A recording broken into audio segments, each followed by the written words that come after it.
E nós vamos continuar o assunto sobre segurança das crianças com o médico pediatra, Dr. Rajá Elias, que continua com a gente, gentilmente. Obrigada pela participação mais uma vez. Vamos continuar lá o nosso papo, né? A gente falou já da segurança ainda, né, na barriguinha da mamãe lá.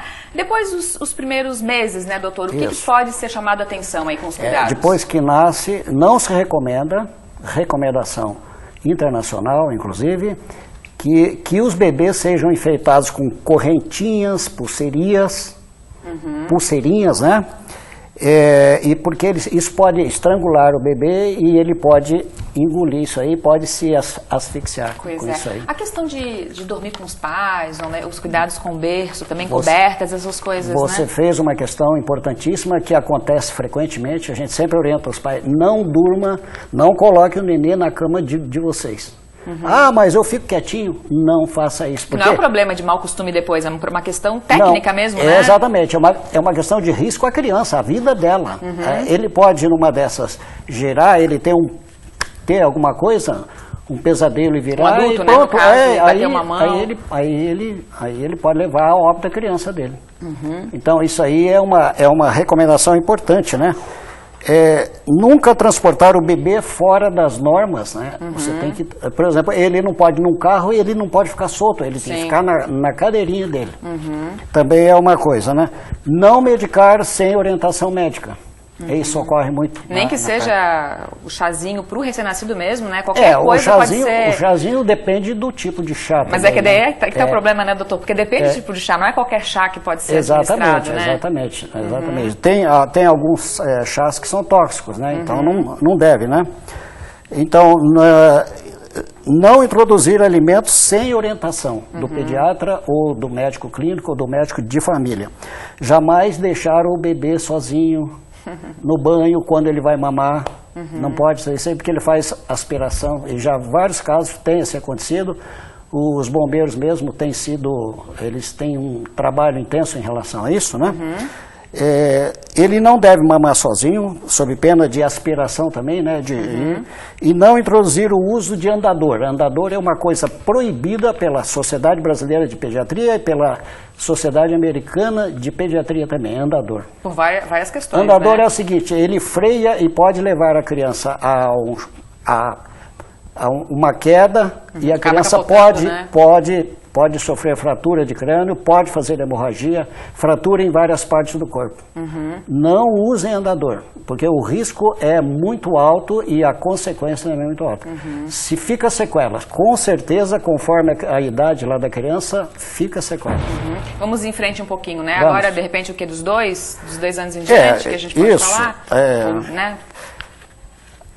Nunca oferecer objetos de risco, como brinquedos, potes de talco, embalagens com remédio, tubos ou pomadas ou objetos pequenos e pontiagudos. Isso também que pode ocasionar aspiração de corpo estranho e ferimentos também. A gente está fazendo a sequência desde o nascimento aqui, né? Em casa também, né? Porque a partir dos 2 anos que a gente está falando, eles começam a caminhar, né, doutor? Exato. A panela, né, que fica ali, acho que queimadura, pelo que eu entendo, é um dos principais... Exatamente, e não é só isso não.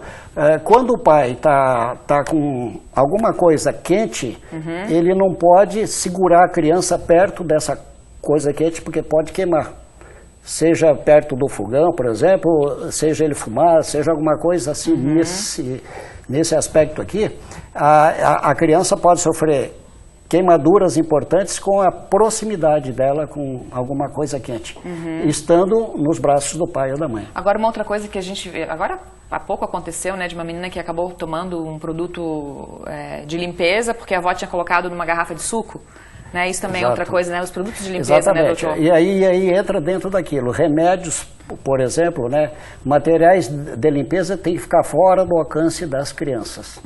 Aí nós temos vários aí. Até o próprio álcool mesmo, que fica ali perto, né? E nós temos vários produtos que são muito tóxicos e que podem levar a criança a sequelas importantes ou mesmo a óbito. É coisa que a gente não... Entendeu? Não pode ficar nada ao alcance da criança pequena. A criança é muito viva, aí ela bota lá, às vezes tem lá um armáriozinho, ela bota a sua cadeira e vai botando outro negócio na cadeira e chega até lá.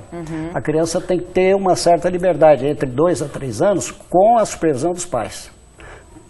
Porque a criança ela tem que saber onde é que ela vai andar também, mas a família tem que estar presente aí. Um pouquinho mais adiante, assim, porque as recomendações vão até 10, 12 anos, né, doutor? Vão até, assim, a adolescência. A adolescência é uma faixa etária muito importante, e aí se cuida mais em relação às drogas. Então, assim, se os pais bebem, eles não devem beber na frente do filho adolescente. Outra coisa é saber quais são as companhias do filho adolescente. Se esse filho não tem carro, mas o outro amigo dele tem carro, mas se sabe que esse amigo dele bebe, ele não deve andar de carro com esse amigo dele. É que não adianta, né? Como diz a minha mãe, não adianta cuidar dos nossos, ainda tem que acabar sabendo o que se passa ao redor, né, doutor? Aí, né? A adolescência é uma fase de 10 a 19 anos, é uma fase muito difícil, né? Mas também não pode ser nem repressivo demais, não é dizer não para tudo, mas nem permissivo demais. Então você tem que encontrar o meio termo para assim, atender isso aí. Tá certo. Né? Agradeço a participação. Tem muita coisa para falar nesse assunto, né? Coisa. Mas os pais têm que pesquisar, né? Tem que se informar, né? Para evitar, né, doutor? Mas isso aí a gente faz nos chamados exames, né? Mensais que se fazem na criança, adolescente também, né? Então você faz isso e é um modo de você orientar os pais em relação aos riscos. Para os seus filhos. Muito obrigada, a gente fica bem feliz que o senhor voltou, né? Sim, depois de muito tempo. E fique à vontade sempre para sugerir e voltar aqui. Exato, agradeço sim, é um prazer estar novamente aqui com os nossos amigos aqui. Muito obrigada, viu? Uma excelente tarde, bom trabalho e para quem está em casa também. Beijo, obrigada pela participação, excelente tarde, até amanhã.